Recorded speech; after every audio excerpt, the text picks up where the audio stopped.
I had a question come up this week. When do I start taking money out of my RSPs? And it's a good question, and I thought there's probably a lot of other people that have the same question. And the idea with RSPs is that you put money in a high income year and you take it out in a low income year.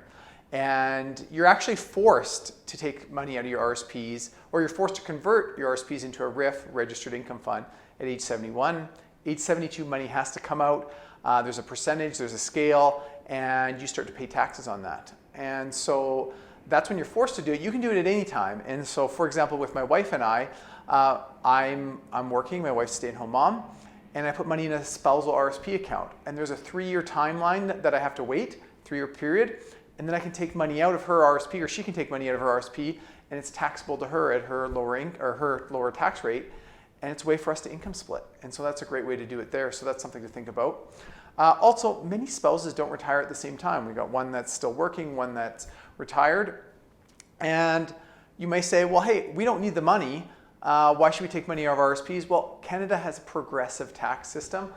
What that means is the more money you make, the more you pay in taxes. And so on the first $42,000, you're paying around 20% in taxes.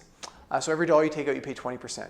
On the next $7,000, so up to $49,000, you pay 22.7%. And then after that, you pay 28.2%.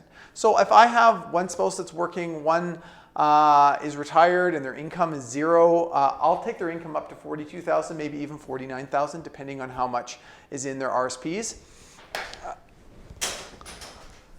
And why do we do that? We want to avoid the situation where one spouse passes away, maybe they each have $300,000 in RSPs. Now one spouse has $600,000 in RSPs. And so instead of splitting the money that's coming out over 2 incomes, it's all going onto one taxpayer's income, and they pay a lot more in taxes versus getting it out early and splitting that over time. And well, what do you do with that money? I'd be looking at putting it into a tax-free investment account or tax-free savings account, and you can have the same investments inside your RSP as you do inside your tax-free savings account. Or I'd open up a non-registered account. It's called an open account, so any gains are taxable. And I'd be putting the same investments that you had in your RSPs in there.